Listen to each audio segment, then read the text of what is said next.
Welcome to another monthly edition of Archaeology of Connecticut on ICRV Radio. Here's our state archaeologist, Sarah Sportman. Hi, everyone, and welcome to our February show of the Archaeology of Connecticut. I'm Connecticut State Archaeologist Sarah Sportman, and I'm here tonight with my co-host Scott Brady, the president of the Friends of the Office of State Archaeology. Hello, everybody. Welcome to the show. February is, of course, Black History Month, and tonight our guests are Joan DiMartino and Cialella from the Prudence Crandall Museum in Canterbury, Connecticut.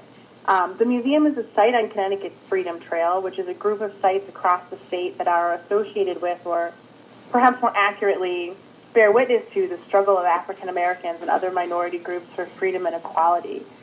The Prudence Crandall Museum is associated with an academy for young women of color that operated on the site in the 19th century under the direction of Prudence Crandall in the years 1833 and 34. It's also a National Historic Landmark and a state archaeological preserve.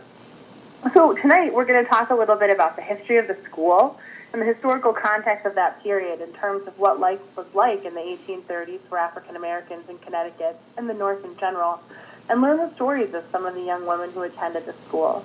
We're also going to discuss the archaeological research carried out at the site over the last 40 years, including a project the Office of State Archaeology completed this winter. Finally, we'll discuss the ongoing renovations at the museum and future plans for the reopening and reinterpretation of the site. Before we get started, though, I'd like to give our guests a chance to introduce ourselves. Joan, can you tell us a little bit about yourself, your background, and your work at the Prudence Crandall Museum? Sure. Sarah and Scott, thank you so much for having me tonight. My name is Joan DiMartino, and my background is in women's history and museums. I've been in the museum field for 25 years. My scholarly background is in suffrage and women's history, and at the Prudence Crandall Museum, my title is museum curator and site superintendent. So I oversee the interpretation and manage the sites throughout the year. Great, thank you. Erica, can you tell us a little bit about yourself? Sure. Hi, guys. Thanks for having me. My name's Erica Cialella. I've worked the last 2 years at the Prudence Crandall Museum. I'm very new to the museum field. Just graduated with my master's in public history a couple of years ago, and recently got a degree in library science with a focus on kind of rediscovering hidden histories. Excellent, thank you. I'm really excited to have you both here today to talk about the site, to talk about the museum and the archaeology, and really delve into some of the research that you've been doing there over the last couple of years. Just to get us started, can you give us a brief synopsis of kind of the history of Prudence Crandall School and the museum? Sure. In 1832, Crandall, who was the white principal of the Canterbury Female Boarding School, accepted Sarah Harris. She was a 20-year-old African-American woman as a student. When the residents protested the school's integration and parents threatened to withdraw their students, Crandall closed her school and reopened on April 1st, 1833, for African-American women. Her students came from several states, such as Massachusetts, Rhode Island, Pennsylvania, and New York. And the town petitioned Connecticut to pass what became known as the Black Law, which prevented out-of-state African Americans from attending school in Connecticut without local town approval. Under this law, Crandall was arrested, spent a night in jail, and faced 3 court trials before the case was dismissed on a technicality. In September of 1834, a nighttime mob attacked the school and forced it to close, essentially. At that point, Prudence was concerned about the safety of her students. It was not the only persecution that they had endured from town residents. The events that happened in Canterbury, though, made national and international news in the 1830s and really helped to galvanize the burgeoning abolitionist movement that was happening at the time. The trial, Crandall v. State, was the first systemic court case for African-American citizenship, and it really was a significant case in that it served as precedent for Dred Scott later in the 19th century. In the 20th century, it impacted Brown versus Topeka, Board of Education, and it also laid the groundwork for the 14th Amendment to the United States Constitution. So we have some significant history, that's happening in Connecticut. So can you give us a little bit of context, just in terms of, I mean, obviously Prudence Crandall taking these young women into her school was kind of a revolutionary thing to do at the time, but what was life for African Americans like in Connecticut at this time in the 1830s? I mean, how unusual was it for girls to have the opportunity, to have an education? Erica, did you want to respond? Sure. This is actually, one of the most unique things we have happening at this time. Life for free African Americans in the North wasn't an easy one. Access to education usually came as the forms of you got your general grade school, what we would equate to as a grade school education today. Higher level education was just not something that was even readily available for African American men. So for African American women to have this ability to attend a school that what we would consider kind of high school level education was just not done, and frankly not very accepted in the North at all. Like Joan had said, there were all these attempts to shut it down because people just did not believe that this was something that should be happening, or that these that African American women would need this type of education. Hi, everybody. Oh, sorry, go ahead. Yeah, I just wanted to jump in and say, I know when we were out at the site, we discussed the type of education, and for whatever reason, my mind was that these girls were in a school that was teaching them, quote unquote, the womanly arts, and you kind of corrected me on that, and so could you talk a little bit about what that education was and what subjects were they learning about at that period in time? Yeah, this is Joni. I'll happily answer that one. It was a very rigorous curriculum for the time. They were studying things like astronomy and what they called natural philosophy, which is essentially environmental or earth science. They were studying moral philosophy, which is what we consider philosophy today.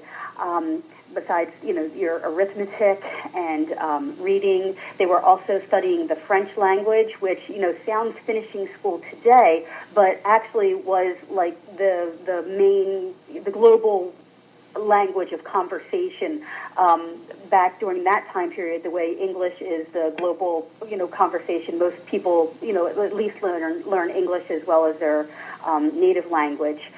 We tend to expect businesses to be, able to be conducted in English. I'm not saying that that's good or bad. It's just how it is right now. In the early 19th century, it was French.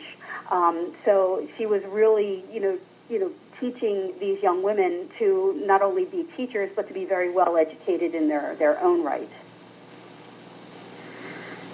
And just kind of going back to what Erica said, she noted what life was like for free African Americans in Connecticut at this time, but this is, correct me if I'm wrong, but this is a period where there are still African American people held in captivity in Connecticut. Is that true? Yes. To our research, it appears that there were about 20 enslaved African Americans still living in the state of Connecticut at the time. So the practice was sort of on its way out, but it was still happening in some cases. Yes. Yes. Connecticut did institute gradual emancipation, and we could have a whole conversation about that. But really, what I just want to be clear about is that the students that attended her school were free and were there by their own choice. Yeah. Yeah. So can we talk a little bit more about the students? You said they were from several different states across the Northeast. But, what were their ages and backgrounds? What kind of families did they come from? And how did they end up at Prudence Crandall School? Joan, you want me to start? Yeah, my favorite topic is the students. I love them. So our students kind of range in age we did have some as young as around 12 years old, but most of them would have been in their late teens, early 20s. And they were coming, many of them were coming from prominent abolitionist families from cities like Philadelphia, New York, Boston. These were girls who were very much aware that by attending this institution, yes, they would be furthering their education, they would be helping themselves, but they knew that it was bigger than that. They knew that this was one of these early attempts that could change the course of educational history. And so they were very much aware of the activism of it, as well as, you know, the communities they were coming from were really strong, many times wealthy families, which everybody kind of has this thought process of, you know, we're in the early 1800s, what an African-American family might look like at that time. And these are what we might consider some middle-class families. They owned businesses. They were very known in their communities, and they were even known to some of the white higher-up abolitionists at this time as being real game changers. One of our families, we know they owned a prominent bakery in Philadelphia. Another had a sibling who helped run a boarding house in New York City. So this is really kind of changing our minds on what we look at as what did it mean to be an African American at this time, what were your, you know, you could say your lot in life, which I find completely fascinating about these girls. And a lot of times it's through because of the prominence of their families that we kind of lose track of what they did, because we have one student from Philadelphia who, she kind of gets lost in her family's accomplishments. She had a cousin who ran a school, like her grandfather owned a bakery. They helped with the Underground Railroad, and she kind of is like, oh yeah, and she went to the Prudence Crandall Academy. But they really, these were prominent families who knew that by joining this concentrated effort for education, they saw it both as a way to help their daughters, but as a way to kind of say, hey, we deserve this education, and we are willing to do everything we can to make it so it's more readily available to everyone else. I think that, again, in our previous discussions, you've kind of mentioned that we kind of mentioned at the start of this that there was a lot of pushback from the community, threats of violence, and it got, I think, fairly ugly for Prudence Crandall and the girls there. And we talked a little bit about the fact that these families probably understood that was a part of this. So these girls and these families were kind of stepping out and stepping up to the plate for a much bigger cause than themselves. Could you talk a little bit about that, maybe? Oh, yeah, they definitely knew the chances. I mean, just when we think about it, our girls who came from New York City came on a boat up to Norwich and then over to the school, and they knew there was a chance that they could be taken and sold down to the South for slavery. This was not something that you could just say, yeah, sure, I'm going to go away to school. You had to really be aware of this could turn at any moment to something really bad. And they knew that and were willing to make those sacrifices and be those first to kind of say, we're not going to let this continue. We know what we deserve. We know where we stand in this society, and we need to make this effort. And I think that's just what's so amazing at them. You know, think of a 16-year-old girl going, no, I'm going to leave my family home for this chance to better my own education, but also at the risk of my life. And it really was that serious. At this time, you think the North is so safe, but it really wasn't. And so I think to really wrap our heads around that safety level that they were willing to risk, not only for their own education, but to help further the mission of an education for everyone. Yeah, you know, I think we think about the Prudence Crandall, what Prudence's part of this was, and the bravery on her part. But I think sometimes that the student part and their family part of how important this was and how difficult and how dangerous it was gets lost. And I think that's a really important part of this story. I agree, Scott. And I just wanted to add, too, that one of the, one part of the world that the students were coming from is that there were race riots occurring in the cities that they were from. In Philadelphia, there were several race riots in the early 1830s, the same in New York City. In fact, Prudence spoke with Lucretia Mott, who is a famous abolitionist and suffragist, about starting another school in Philadelphia. And when a mob attack occurred down there, they told Prudence, no, thank you. So, Prudence Crandall decided, that Philly was not the best place for her. So, they're coming from an environment of oppression and hatred. And, when they get to Canterbury, Canterbury is not unusual. I mean, it's not like Connecticut was this very welcoming state, and Canterbury was unusual. New Haven also attempted to open up a school for African American men of higher education, and that was closed down before it even got started because citizens of the town responded so negatively. So Canterbury, their behavior, their response to Prudence's school was not an outlier experience. It could have happened anywhere else in the state. So do you have any first-hand accounts, like letters or diaries or anything like that, that really, discuss students' experiences from their own perspectives, from their own views? Do those records exist? You probably had to kind of cobble it together. Erica? Yeah, sorry. No, we actually don't have any first-hand accounts from any of the students, with the exception of what there are 4 letters that were written to the Liberator newspaper during the school years, where they kind of talked about the experience of what was going on at the school and how much Prudence really supported them and was very much focused on doing everything she could for them. But other than those, and then whatever they said in the court documents when this went to trial and they were called as witnesses, that's all we have of our students. So it is very much a game of piecing together history through, creative avenues of trying to be like, all right, where do we start? Because normally we'd be like, all right, we start with this letter and it's addressed to this person so we can track that person. But we're really having to do a lot of going outside the realm of how you normally do research to kind of not only understand the world these girls were living in,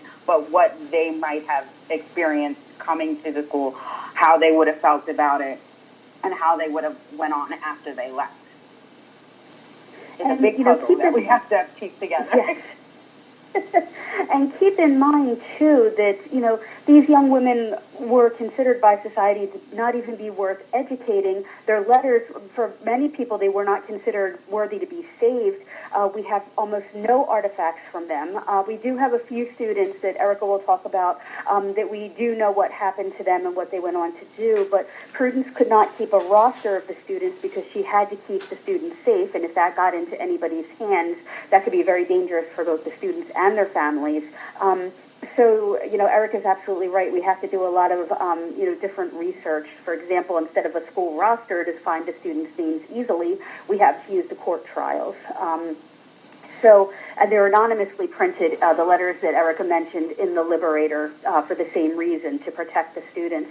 So we can't even exactly say for sure which student wrote which letter, or did one student write all 4 letters to the Liberator. We would just never really know the truth about that unless some other primary sources come up. So, I'm always hopeful that someone will find something in their attic someday that they can bring to us. But exactly. So we just do the best we can with the sources that we can locate. Yeah, it sounds incredibly challenging. So I guess what I'd say is maybe, we talked about the experience of this and how the community was very hostile to them, but can you give us, an account of some of the violence and struggle that they faced just trying to go, through the daily motions of being students and going to school and just living their lives? Like, what were they up against on a day-to-day basis? Yeah, absolutely. That's an excellent question because, we get on tours, visitors will ask us, well, what was an ordinary day like? And, the answer is truly there was no real ordinary day, because a day could start feeling ordinary. You could wake up in the morning, have, your prayer before your class, as Prudence started her classes, and have your lessons, and then a rock can come through the window, and then it's no longer an ordinary day. And that's what happened. There were rocks thrown through windows. There was feces, wiped on the porch or the steps and the doors. There was manure thrown into their well that fouled their water. So the students, Prudence had a well in the basement that she used up until that dried out, and then her father was bringing her and the students water from his well, and he was threatened with physical violence by members of the town that pulled him off the road and told him he could not bring them water. I hate to mention this, but a cat was killed and hung on their fence as a threat, and the house was set on fire, not as part of the nighttime mob that closed the school, but about 9 months earlier, on January 28, 1834, there was an arson attempt on the school. So as the town became more and more frustrated, particularly with how the legal trials were going, because they ultimately ended up getting dismissed out of court, so Prudence could continue to run her school, they start taking the law more and more into their own hands until we get to the September 9th evening of vigilante violence. So can you tell us a little bit more about the arson attempt? Because I remember from some of our previous conversations hearing that an innocent man was actually charged with trying to set the school on fire. Yes. Erica, do you want to talk about that? Sure.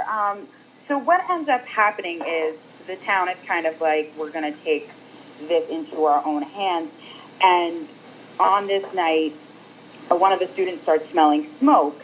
But what happens is, at that time, a gentleman by the name of Frederick Only is at the school. He actually just came back from New York City and was delivering a package for one of our students, Gloriana Catherine Marshall. And so he's there warming back up. He offers to help fix a clock when the student smells the smoke. And he quickly springs into action, gets an axe, goes outside, finds where it is, and is able to put it out. And the town turns, and it's like, you found that fire real quick. You must have been the one to start it. And it was really just a scare tactic to show Prudence how far they were willing to go to try to shut her down. He will be, his trial is very short. He's acquitted within 15 minutes. But it actually is a full trial. They will put him on the stand for this.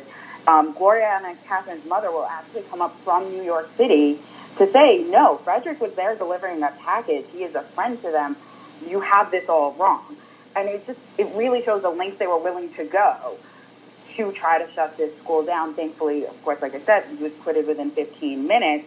But, I mean, I can't even begin to process his thoughts of, you were willing to just put me in jail for stopping a fire by saying I started it. And to this day, no one knows who really set that fire on the house. Wow. I think that this conversation is particularly important because, at least from my perspective of being in school, which was a long time ago, I think there's a lesson that kind of is, or a message that kind of permeates what we learned in school, in that, here in New England, we were all abolitionists and we were on the right side because, as the Civil War rolls around, we're part of the Union. So I think that hearing these stories, for me, is particularly important on how that whole process evolved.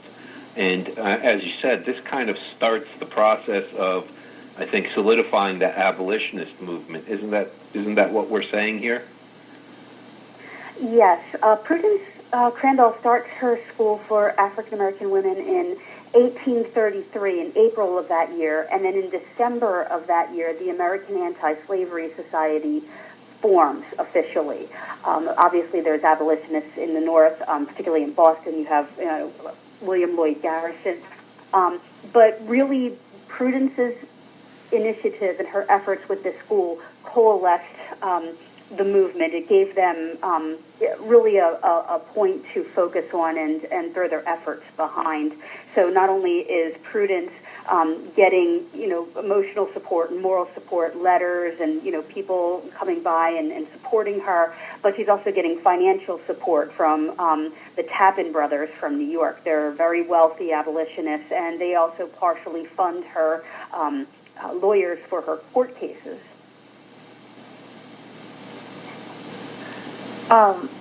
So you have this kind of interesting context of, the abolitionist movement that's starting to get up and running, and, some very prominent people with resources that are willing to help Prudence Crandall with this endeavor, and local people nearby that are also supportive. But at the same time, you have this situation where the reality of it is that the school is in Canterbury. It's in this community with a lot of hostility towards it. And I think even one of Prudence Crandall's neighbors is the person who brings the idea of the black law to the legislature. Is that correct? Was that Andrew Judson who started that initiative? Can you tell us a little bit more about him and their kind of relationship? Do you want to take this one, Erica? Judson, my friend. It's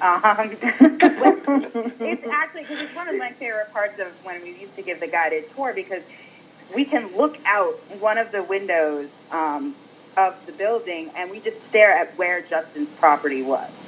His home is no longer there, but he literally was her next door neighbor.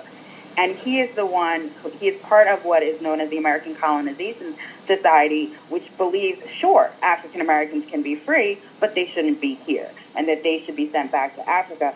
And why would we need to educate them then? So he really is the one who kind of fuels the flames as students start arriving, and where he's just kind of like, we don't want this in our backyard. Our home is in the prominent part of town right across the street from his home, and he doesn't want to see this happening. So he will be the one who kind of stirs everybody up, helps write the black law, helps get the petitions going for it to see its passage, and then we'll end up serving as the prosecutor on the case against Prudence Crandall, all while still being her neighbor right across the street. It's a tense situation. Yeah. Yeah, that's a tall fence, neighbor. You put a tall fence between your yard and his, so you don't have to see him. Yeah, which that's why I always sit there and wonder, what was it like after a day, they come back from court, and they can see the candles burning in each other's homes. Like, what was the thought process with all of that at the time?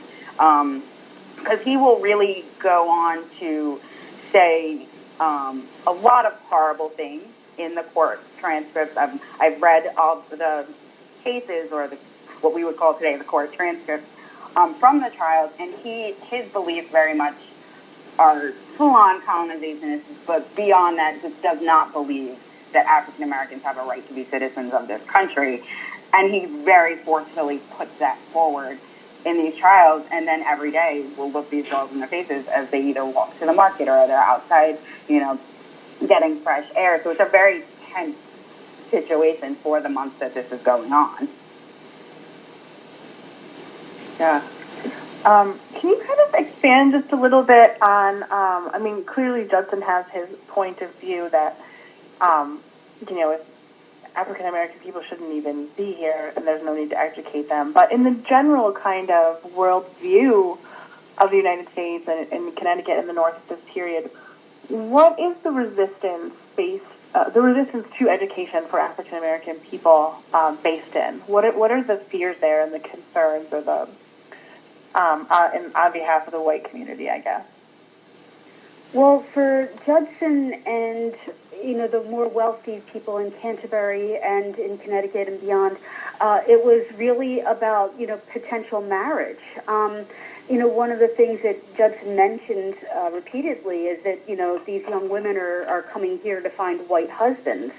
And the irony, of course, is that the students are writing to Garrison and the Liberator saying, we're not interested. There's no civilized men in Canterbury, So, and that's a very close, paraphrasing of it. Canterbury isn't one to civilized men. But, that's what they're being accused of, and that is in part because of their age. They're not 6 and 7 learning how to read and, learning their ABCs and their arithmetic. They are, older women, young women. They're of marriageable age for this time period because they're in their mid to late teens. So they appear very threatening to Judson and his concept of what their role in society should be, which is essentially a mother or a domestic servant. Mm-hmm. You know, isn't this a time period where probably a vast majority of people still are just what we would call elementary school educated? Is that part of the threat, that, you know, we're going to have African Americans who are more educated than most white people? Yeah, I'd say probably there was some of that. You know, there were African American higher education institutions that were, you know, burgeoning at that time. I'm thinking Oneida Institute. There was also the Noyes Academy, which also fell. That academy took African American men and women. And one of our students, Julia Williams, goes from enduring the violence in Canterbury to enduring the violence in Cana, Illinois, as that school is also attacked. So you start seeing this happening, and as I mentioned earlier, Simeon Jocelyn and Arthur Tappan had already been working together in New Haven to start a school for African American men. So, yeah, there's a lot of fear of the concept of equality that's occurring there, and you know, some of it is economic, some of it is social, but it's all playing into you know, how they overall react to these young women getting an education. I don't know, Erica, did you want to add anything to that? Well, it's important I think it's important to know anyway, that the attempt that's made in New Haven before Prudence opens up hers, when New Haven says, no, they don't want this college for African American men, it's on the heels of them receiving the news of the Nat Turner Rebellion. And there's this mentality of, here's a man who knew how to read and he led a rebellion. So there is very much this fear that, you know, the more they are educated, the more they're going to fight for this freedom, the more they're not going to be willing to accept the status quo. Not that they were ever willing to, but for whites in New England, this was the fear that once we start educating them, once they start getting a higher education, what more are they going to want? And that really jeopardized the North safety net. They had a lot of money tied up into Southern slavery, and so anything that would rock that boat was not something they were willing to fully, you know, really get behind. But they could sit up here and pretend like, no, it's fine. You can get a grade school education, but you wouldn't need anything higher than that, because then that starts, you know, asking for more things, and they were really afraid of that. Yeah, more things being equality. Yeah, you know, just equality. It's crazy when we say it like that, but it really is. This was the mentality at the time, where they were just really like, no, we're going to give you the little crumbs so you'll just be okay. And obviously, no one was ever, you know, no African American sitting here going, no, life's pretty good up here. That was not the mentality, and they were willing to push forward with it. Yeah, and I think equality and citizenship are crucial to this conversation, because, you know, the argument for women, even just white women, getting an education further beyond the basics of reading the Bible and being able to sign your name was argued around the context of being able to educate your son so that they will be educated citizens and voters. I mean, the idea of Sarah Harris's son ever being able to vote was, you know, just absurd to, you know, Andrew Judson and his ilk. You know, the 1818 Constitution of Connecticut, where African-American men were originally voting, no longer were allowed to vote. They made it very clear that only white men could vote with that particular drafting of the Constitution, to the point that Isaac Glasgow from Griswold, he has two daughters that come to Crandall's school, and he argues in 1823 that he should not have to pay taxes because he is not allowed to vote. And he's an African-American man who's disagreeing, you know, with the state of Connecticut. And then you see his two daughters go on to, you know, continue the activism by attending Crandall's school. So, you know, the citizenship argument is really what's put forward in William Ellsworth, the attorney for Prudence, during her court case. And the idea of, you know, we need to be seen as equals. We were born here. We are free. We should have equal opportunity is kind of at the crux of this.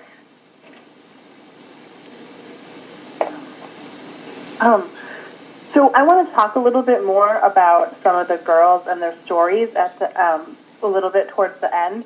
But are you all comfortable if we switch over for a little bit and just talk about some of the archaeology that's been done at the site? No, please do. So one thing that really strikes me about this site, I've had the privilege of being involved in 2 separate archaeology projects on the museum grounds. So one this year and one several years ago when I was working for a cultural resource management firm here in Connecticut. Is that, this school period is such a drop in the bucket of the amount of time that this property has been occupied by various people, right? We know that there's a house on the property by the 1750s, and there was a store at one point and a barn, and the property changed hands a bunch of times. So you think about that super long history, and then you think about this 18 or so month period where Prudence Crandall is running this academy, the chances of actually seeing evidence of that in the archaeological records seem completely almost impossible, like finding a needle in a haystack, but that's not the case here. And I think that, we have found archaeological evidence of the school and of some of the attacks on the buildings, and I think that part of the reason that happened is that there was such a backlash and so much violence that it made a really indelible mark on the archaeological record. So I want to talk a little bit about some of the things that have been found archaeologically relating to the school period. And one thing that is really striking, can you give us, just before we get into it, so we have evidence of that physical attack on the school in September of 1834 that ends up closing it. But can you give us just a little bit more background of how that went down and what people did to the building, and what was it that was so horrible about that it actually convinced Prudence that it was time to shut things down? Yes. Basically, just a little bit more context. Sarah Harris married in September of 1833. November of 1833. In September, on September 9th in the morning, she gives birth to her first child, who she names after her teacher, Prudence Crandall Fairweather. So Prudence and the students have just, gone and visited Sarah. It was a happy event, and they had spent the day in a very positive mood, and then they went to sleep that night, and close to about 11 o'clock, they started hearing the rattling, the banging on the door, and then the breaking of the glass. And we do have two close to eyewitness accounts. Samuel May's recollections the next day. He was the Unitarian minister in Brooklyn who was a strong supporter, was at the school very often.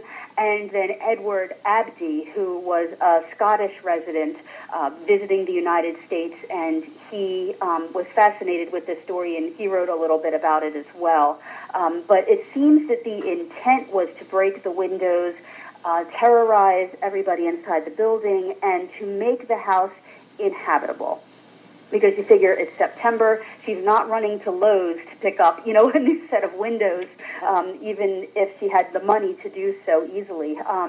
It's not happening that way. You're placing an order for your glass and so on and so forth. So they're purposely making the school unable to be accessed, and they're also making it clear that they can enter the school whenever they want. Nobody is physically harmed besides the emotional trauma that they went through that night. But also, it's very clear that there's going to be a next time. We can do even more next time. So that was the threat. And I think Prudence at that point realized that there was just too much at stake, that she could not guarantee the safety of the students anymore to their parents. And so she makes that decision. But she doesn't make the decision entirely alone. 2 weeks before the school is attacked, she marries. And she marries a Baptist minister named Calvin Filio. And, at the point when she marries during this time period, when any woman marries, if they own property, it becomes the property of their husbands. They no longer outright own anything on their own. It all becomes owned by their husbands. It's called the law of coverture. So under that law, Calvin technically owns the school. So he may have had some involvement in that decision to close the school down and sell it, which happens 2 months later. He puts the the property for sale, and then they moved to where his farm was at the time, which was Boonville, New York.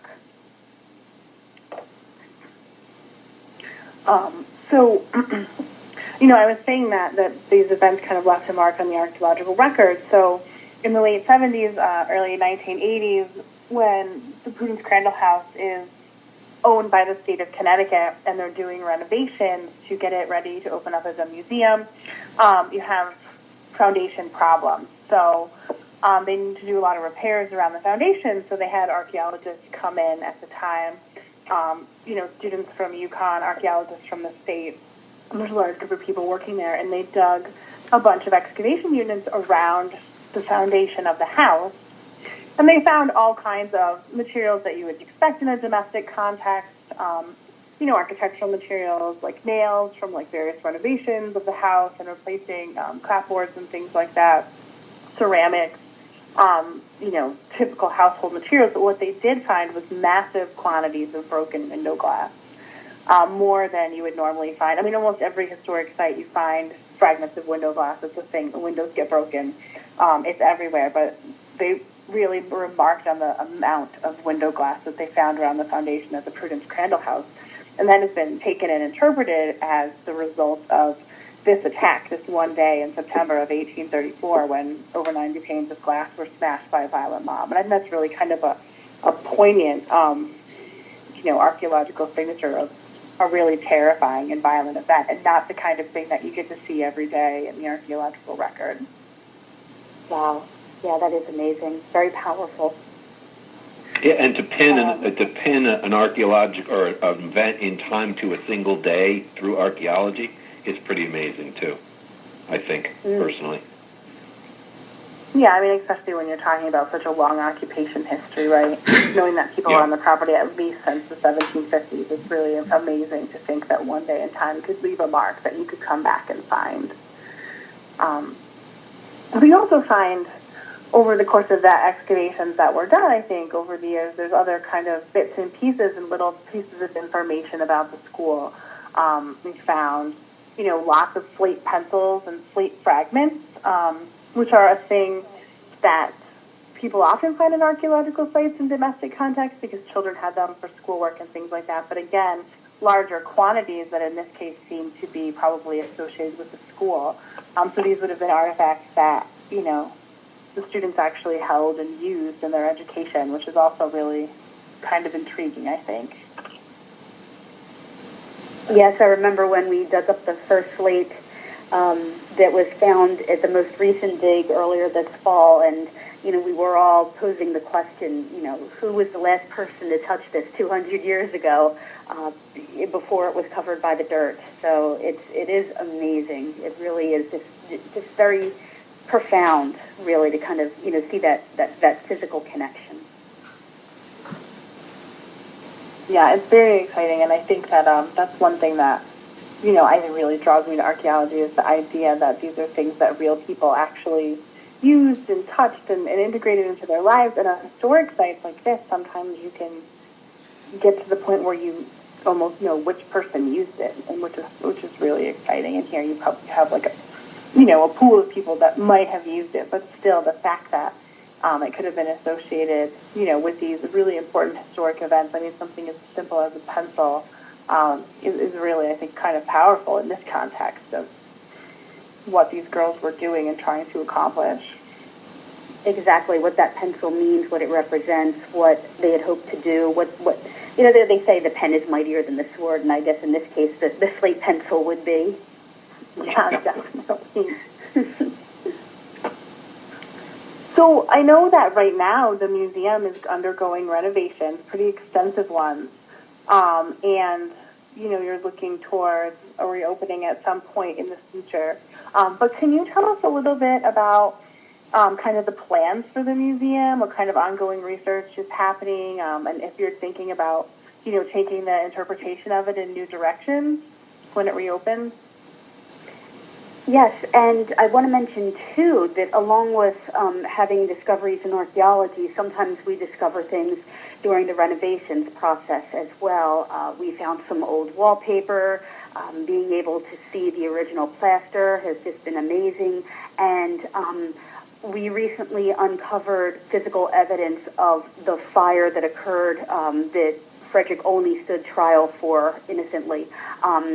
That it was set in January of 1834, again, different from the mob attack. And, of course, the house did not burn down. The site is original. It is a National Historic Landmark. I get some people that will ask me, like, is this real? I heard it burns. It certainly did catch on fire, but fortunately it was put out. But we have a beam now that is very dark and charred, and you can see very clearly from its relationship to other beams that it is charred. The molding behind it as well has significant charring. So we're seeing this, again, this physical manifestation of an event that we can date to, pretty much the time period, because it is in the location that it is described in the trials in the northeast corner of the front room in the wall. So, that was a very, again, I just use the word profound because you're connecting with history. You're in the space, and that's what I hope visitors experience too. Talking about how we're changing the interpretation as well. We want to talk more, of course, about the students and talk about their involvement in the school and their experiences there, what brought them there, how they ended up being students. Because you have to keep in mind too that when Sarah asks Prudence to be a student in the school, Prudence Crandall takes her time to think about it a little bit, but she ultimately makes the right decision, and she says, yes, absolutely. She tells Sarah, you can be a student, you can come through the front door. She does not say to Sarah, which she, very well could have, well, come in the evenings at night to the back door and I'll teach you. She says, no, you're going to be a student just as equal as all of the other students here. And that's pretty amazing during this time period. And so we want to talk about how did Prudence get to that point to make that decision. And we do know that she was in conversations with Sarah Harris and also a woman named Mariah Davis, who was a household assistant. She was a paid servant, domestic servant, or domestic help of Prudence Crandall at the time. And she would sit in on classes while when she was finished her chores or while she was waiting for something like cooking to be completed, she would sit in on Prudence's classes and learn as well. So, the students really did not seem to have a problem with the school being integrated, but it was their parents that had the biggest issues. So we want to talk a little bit more about all of that context and a lot of the things that we discussed on this program today that may have not been able to be, discussed in the past because the information just was not there. And there's a lot of scholarship going on in African American history now that we're using books like Cabria Baumgartner's In Pursuit of Knowledge, which came out recently, which is about 19th century African American women's educational activism. Jennifer Rasenga has done a lot of research as well on the students, and she's going to be putting out what will be the new definitive biography of Crandall when it gets finished. I understand it's with the press right now, so our fingers are crossed it'll come out around the time that we reopen. But so we're using all the new research that's being done as well as continuing our own research and looking in local resources like, archives, state library and such to really tell a more complete story on the site. It sounds really amazing. I can't wait to see it when it reopens again. I guess, so just kind of to close off, we have about 10 minutes left, but I'm really curious, and I know that Eric has done a significant amount of research on this, but can you tell us a little bit about what happened to these women after they left Prudence Crandall schools? Like, what directions did they take? Did they continue in kind of an activist lifestyle? Where did they go? What did they end up doing? So we have 3 more hours, right? Because it really is, what these women go on to do, I think me and Joan could talk for hours upon hours, which is what we're hoping people will come when we reopen to be able to have these conversations. But I will just highlight a few of our students, what they went on to do. Probably one of our most prominent students would be Julia Williams. And the reason we say most prominent is because we can get the most about tracking where she goes when she leaves the school, because she will go on to marry a famous abolitionist by the name of Henry Highland Garnet. He will actually be huge in the abolitionist movement. He will have many conversations, or I don't want to say fights, but he has quarrels in the paper with Frederick Douglass and William Lloyd Garrison about the direction of the abolitionist movement. And through his life story and where he goes, we're able to find out that Julia and him will run churches in New York City, upstate New York, and Troy. They'll go to Jamaica. They'll go to Washington, D.C. But these churches that they're running will also be schools. And so we know she was teaching. We also know that they start a women's school in Jamaica, which I think is kind of mind-blowing to me. That here they are, just going everywhere, just opening schools. I'm like, how great are you? And we also know that Julia will help edit one of his, Henry Highland Garnet's most famous speeches in 1840. I always get the year wrong, but it's 1848. He gives a speech at a colored convention, essentially saying to the enslaved population, resistance. We have to fight back. And we know that she is one of the few people that heard the speech ahead of time and actually helped him edit it. And he gives her credit for that, so it's the closest we have to her words and how she felt on the subject of abolition, which to me is amazing. The source is readily available all over the internet. I suggest people go find his speech. Another one of our students we know a lot about is Mary Miles Bibb, and that's, again, because of who she married. She will marry the abolitionist Henry Bibb. We have another Henry. And they will actually, after the Fugitive Slave Act of 1850, have to flee to Canada. But we know that they are prominent figures in Canada. They will set up a school. They set up a resource to help enslaved people who get over to Canada find housing, find work, set up their new lives, and she becomes a prominent figure in this community. And then my favorite story, which Joan knows I can never get enough of, is that of Sarah Harris's sister Mary. A lot of people kind of don't realize Sarah had a sister Mary who also attended this school. And after she leaves Prudence's Academy, she will get married and end up, her, her husband, and their children do the craziest thing in the world. In 1863, in the midst of the Civil War, they moved down to New Orleans to help start schools and educate the newly freed population down there. And they will help start one of the first colleges down there, Straight University, which becomes Straight College, which today is known as Dillard. It is an active, historically black college that is still functioning. They know its roots, and they do have catalogs that list Mary Harris Williams as an educator there teaching English, so we actually know what she was teaching. She will very much enforce education in her children. Her son will become one of the first African-American principals down in New Orleans, and he will marry an educator by the name of Sylvain, who will go on to be revered in Louisiana educational history.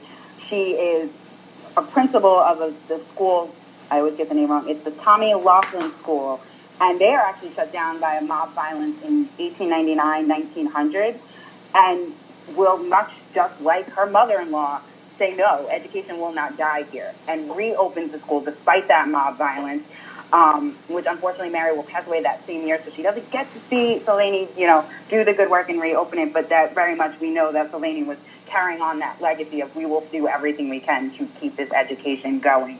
So that is my very quick storyline of some of our students. There is so much more that people will have to come and learn about, because these students, a lot of them became teachers. A lot of them were involved in the abolitionist movement. Sarah Harris's Fairweather's house in Rhode Island, after she leaves the school, will host abolitionists. We know Frederick Douglass stopped by there. So they very much continue on this legacy in some way or another, whether it be through the avenue of teaching or through the avenue of activism, supporting the movement to finally be able to get their equal rights. I know there was a lot, and I tried to compact it in as best I could. I will go off on many a tangent, and I tried really hard not to do that. No, I mean, they're great stories, and I'm so glad that they're going to be told. And I just really love how strongly the theme of education runs through all of them, and how important it is to people to change these situations that they're in. I mean, it just, it's really notable, just education from the beginning, from the school all the way up to these people's lives and changing situations. It's really impressive.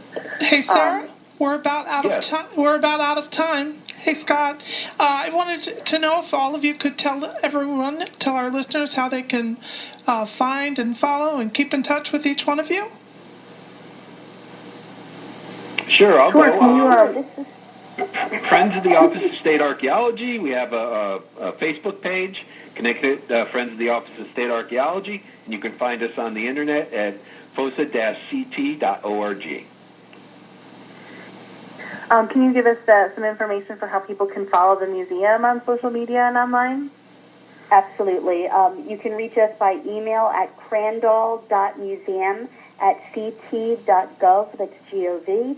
We are on Facebook. We're on Twitter, and we do have a website that's through the state. So I think it's like CT Portal, SHPO, Prudence Crandall Museum. But if you type Prudence Crandall Museum into your search engine, it will come up. And yeah, please, follow us and like us, because we're hoping to, be able to share more information as we get closer to our reopening.